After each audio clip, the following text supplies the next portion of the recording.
I'm Jim Collison and live from the Gallup Studios. And here in Omaha, Nebraska, this is Gallup's Theme Thursday, Season 6, recorded on March 12th, 2020.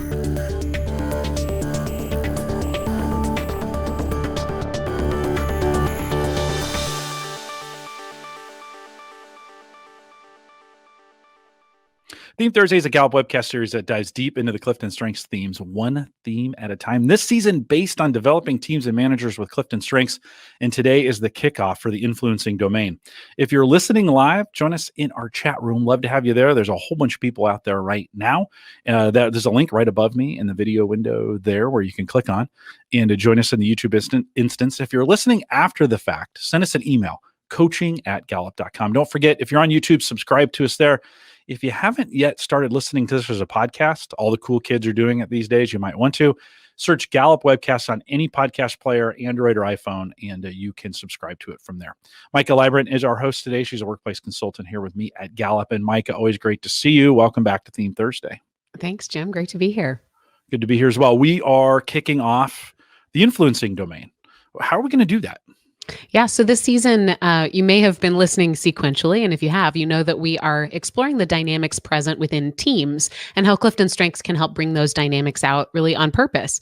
So what role do strengths play on a team is something we're talking about. What does it mean for the leader or the manager of that team? And how can we take what we know to be powerful about a team's potential and translate that into improved performance? That's really why we do what we do. That's all coming up in today's discussion. So let's get going.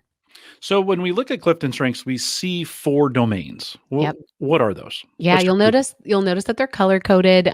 Even in the sequence of when we teach our certified coaching courses, we don't lead with the domains as the first piece because, of course, we want individuals to look at themselves and really see that regardless of where their dominant leadership style falls, they still are capable of greatness. But when we look at teams, those domains can be incredibly helpful. Technically, these are 4 domains of leadership, and they originated as Gallup was studying willing followership, not what leaders do, but 4 distinct ways that they do it.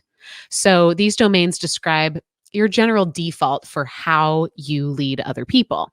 And since we're looking at what your natural, unfiltered patterns of thinking and feeling and behaving are, that doesn't really tend to vary drastically across different life situations. So people can take it a step further and I think understand a lot about themselves and find some meaningful clues to where they're going to be their best version of themselves, even outside of that leadership situation. The 4 are executing, influencing, relationship building, and strategic thinking. Micah, we just came off executing. So we just spent a bunch of time doing that. We are now focusing on influencing. What are those all about?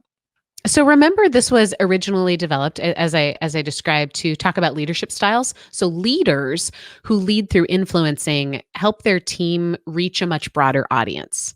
The influencing themes describe a talent to, I would say, amplify a message.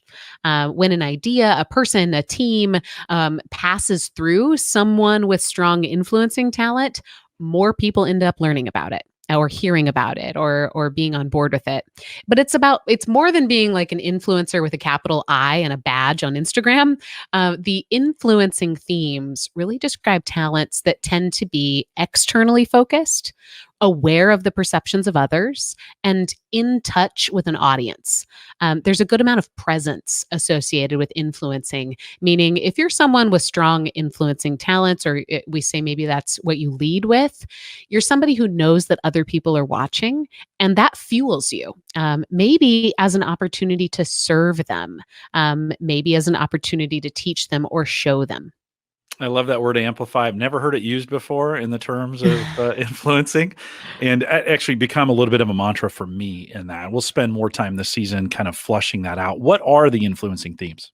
You can find out a whole lot more about this in our book, Strengths-Based Leadership, or by diving into your own Clifton Strengths 34 report. But there's 8 influencing themes: activator, command, communication, competition, maximizer, self-assurance, significance, and woo. And I just described what we're going to be covering for the next 4 weeks. So each of these is going to influence slightly differently. We'll explore that in what we're calling the second quarter of season 6, because we'll dive deep into each one and really explore how every theme maybe it contributes to the strength of a really great team. Each of these individual themes influences people. They create something in others that wouldn't be there otherwise. And they're really driven and motivated by that connection between people that creates a result, or sort of the connection that happens as a result of affecting another person. Now, for example, activator creates early participation in other people. Competition creates an arena to encourage kind of forward improvement. Maximizer creates next level expectations, a desire to do better than maybe other people had even considered or imagined. What they all have in common, I would say, is 3 things: a sales quality, they can help other people get on board; a presence, they're aware of others, they notice when they're being missed. So you might notice if you know somebody with high influencing talent, you can kind of feel when they're not there. And a voice. So when you need someone to take charge, to speak up, to advocate for your team, look for somebody with strong influencing talent. I love that you specifically call out the sales quality. I think oftentimes that is a very practical, and when we think of it from an application standpoint, that becomes very practical. I said in the very beginning, we're spending the season really taking this on a focus from teams and managers. And so when we look at the picture of a team and maybe we notice a team has this dominant influencing theme that goes throughout it, this domain that goes throughout it, what does that really tell me? It probably means that on the whole, the team is likely to attract a following. They're going to have an awareness of how they show up in relationship to work that's going on outside of their team. That will probably be both outside of the team, but still within the organization. It might also be outside of the organization and still within the industry. And when you think about how they work together, they're likely to get a real buzz by being around each other. But that buzz won't necessarily lead to finishing, to executing, or to thinking better, or to building lasting relationships. It's just the magic energy that happens when they get to feed off of the ability to listen to each other and the ability to be heard by others. So make sure that the people on this team are not isolated. Even those who maybe on your team do not lead with influencing, in order to feel like they're part of the buzz that's happening or the waves that the team is experiencing, they need to be included in some of those connection conversations. But I would say, on the whole, don't expect them to be great at working sessions where you just get together to execute. Your team meetings, if you've got a team that's strong in influencing, are probably going to be more about building ideas, building momentum, and thinking out loud. And then create some scaffolding, some railing, some expectations for those people to go work independently or in small groups to really do the executing. Yeah, I also like thinking about teams and the power of the assist, like Yeah. teams that can come in and really lift other teams to move into action, right? That assist quality. What can a great manager do to support a team that is strong in these influencing talents? Ask employees for their candid opinions. Different than, I think, sometimes you can look at some of the strategic thinking themes and some of the influencing themes and see some real distinct similarities. The difference there is influencing needs the opportunity just sort of to sort through things out loud. So create the space for that to happen. Review what it took for the team to successfully achieve a specific goal, and then learn how to duplicate those steps whenever possible. It might be different than, in fact, I would say it will be different than, we just worked really hard or we focused only on ourselves and no one else. That's not going to work for a team of high influencers. So allow them to really explore what their own magic recipe is. Devise a way to measure their performance and examine those metrics to build that conversation about their peak performance and really highlight their best selves. And make sure that you're always reviewing recent discussions, assessing their outcomes each month instead of thinking about a huge long-term goal, and giving the team that experiential knowledge of what are we noticing that's working really in real time that we can use to amplify ourselves as we move forward. Yeah, I love it. Now we get this question all the time. We shouldn't, but we do. What if we have a team and these influencing themes are not showing up, what then? First of all, I love how we're talking about this, and it's not my team is strong or weak in influencing, because it doesn't matter what the makeup of the themes are within the team. And chances are there's always going to be one person. I mean, statistically, it seems like there's going to be one person at least who can pull the weight a little bit of any of those four domains. But even if there's not, that is not something that we know explicitly is tied to improving performance as a team. We thought originally that it might be a benefit to have a well-balanced team across those four domains. But what we found is more important is that team members are aware of each other's strengths and know how to honor them. So first of all, I love that we're not talking about what if they're strong, what if they're weak. Chances are you're not going to see a ton of influencing talent strong. It has fewer. There are only 8 themes in the influencing domain. We just covered executing that had 9. And these tend to be a little bit more rare. So of the 4 domains, influencing actually shows up the least common as people's dominant leadership talent. Now, if you look at your team and you feel like, oh no, we don't have anything, first of all, figure out why you would want it. Because the goal is not to fill all the holes. We're human beings. The goal is to work really well together. But then you might think about what that says about your team.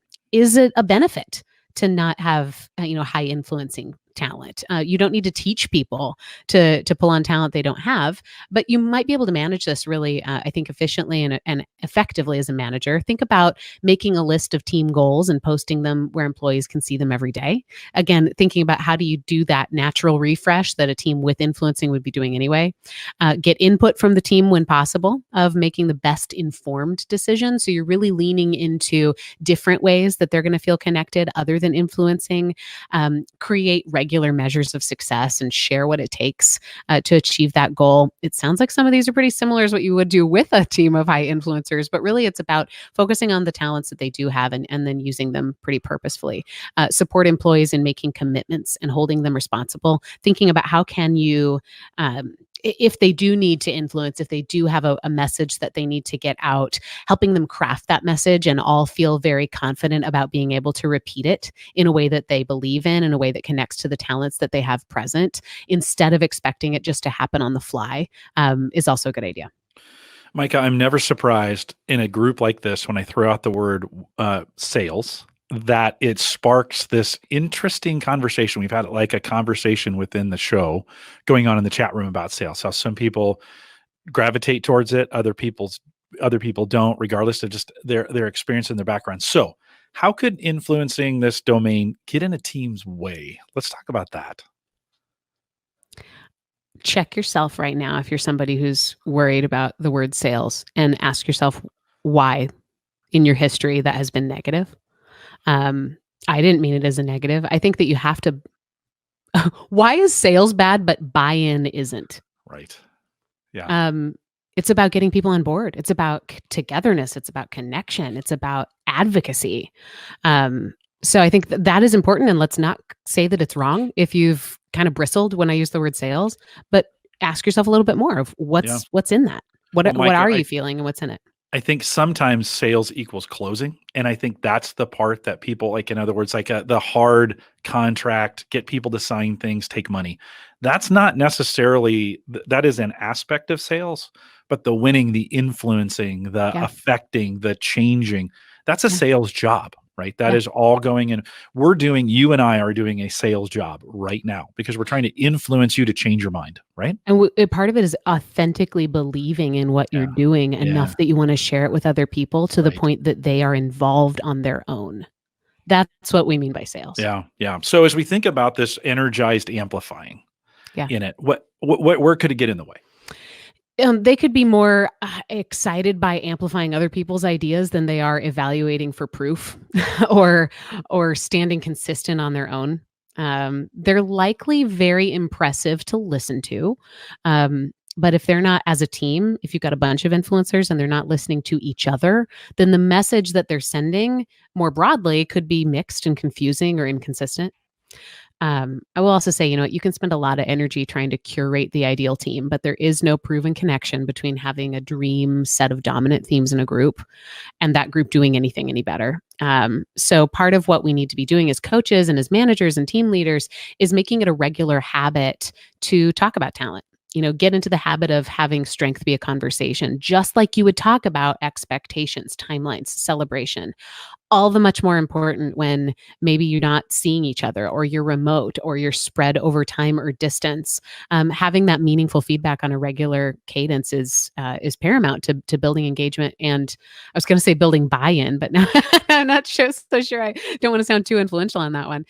So that analysis of where we are as a team, what's going well, the freedom and safety you can create for people to say, "Hey, this is something that I gravitate toward, and I'm excited about it," or "This is something I'm not comfortable with." Without even having to say why. And having that only comes, that safety and trust only comes with making this a habit and making it the expectation that's going to be something that you talk about. Also, why, if you don't have a Clifton Strengths coach, you should get one. So when we think about teams and working, Yeah. managers working with teams, why is that important, and how do they do that? I mean, what's our advice there? Yeah. How do we make it a habit? Start with your own Mhm. strengths as a manager, and then talk with individuals about theirs. Um, then check on your team. Have some great conversation outlines or tools. You can find those in your certified coaching kit and your coaching materials, or a coach can help you. But it really just comes down to knowing yourself, and being able to ask and be genuinely interested in the talents of others, and then listening. Yeah, and how can team leaders talk strengths regularly? This is another question we get a lot of. Like, Yeah. how do we keep it going? I think specifically with the influencing domain, how you could talk strengths regularly with a team of influencers or individuals even who have high influencing. Um, these people naturally gravitate toward influencing. So talk talent on purpose, challenge them to promote each other. That's going to start a really meaningful conversation about strengths. That's going to build that seed of curiosity of, okay, if it's my role now, not just to promote an idea or to amplify, a product, now it's also my role. The best service that I can do is to promote the partners that I have. That changes the entire conversation. Yeah, I think recognition really plays a big deal, not just for the influencing themes, but it can be one of those in this where if you get that part right, it's self-generating, right? It just Yeah. continues to go on. And so having those regular conversations around the goals or the metrics, or if the team is okay with it winning, like what are we winning at? What kinds of Yeah. what helps us win? Those are all conversations that can be done Mhm. as well.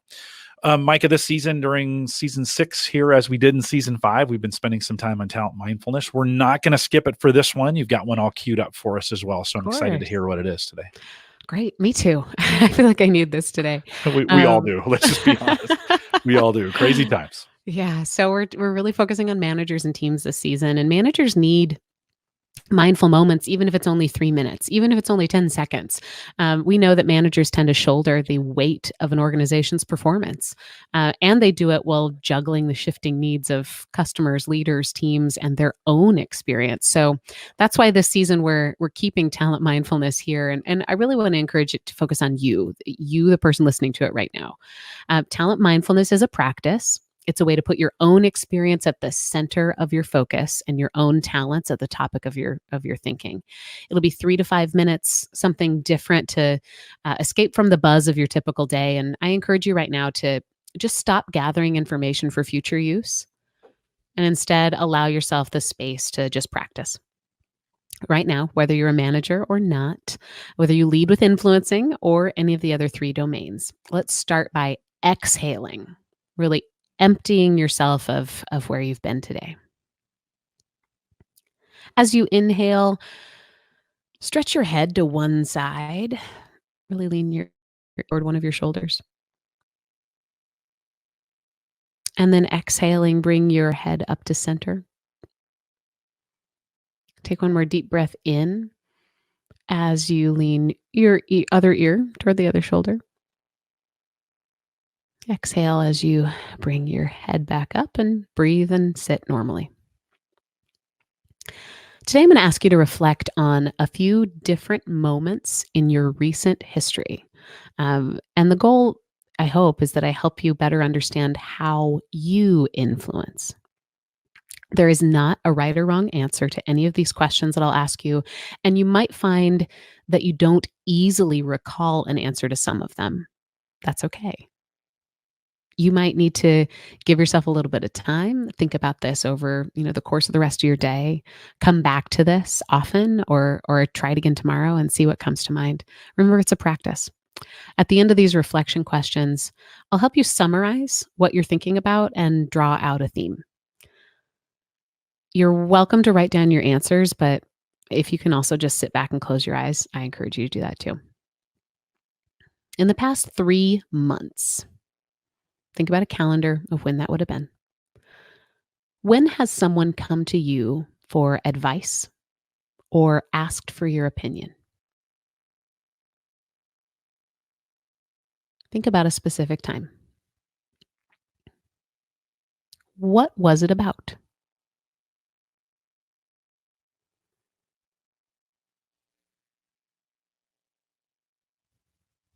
Okay. In the past 60 days, again, think about a calendar, when that would have been.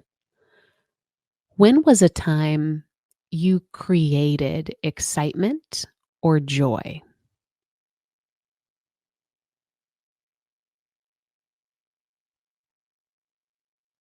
Who benefited?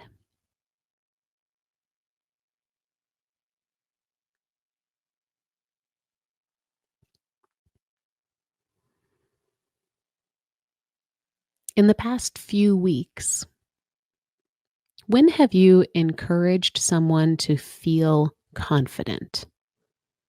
This might be confidence in themselves, confidence in their work, or confidence in their choices.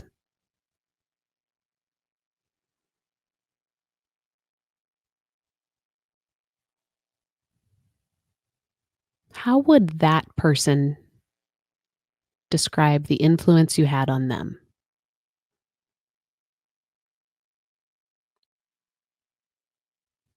Stay right there with me. Take a deep breath in. I'll ask you again. How would that person describe the influence you had on them? What might they say, tell their close friends you did?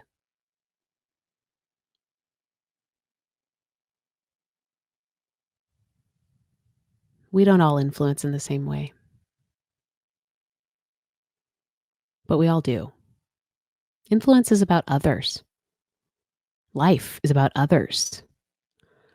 Partnerships, teams, and communities are built and overcome challenges and thrive when we purposefully focus on others.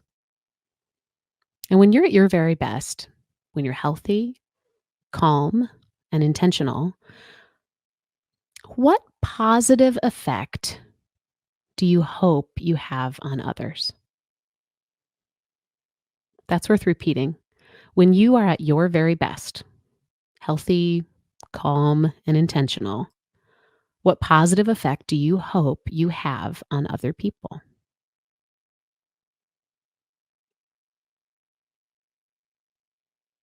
If this is too challenging, it doesn't have to be other people who are on the planet with you right now.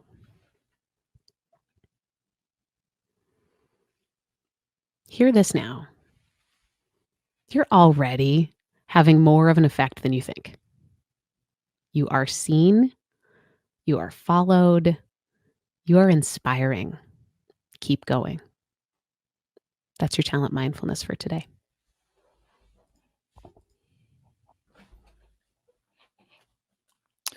And I'm not sure you have to be an influencer to influence.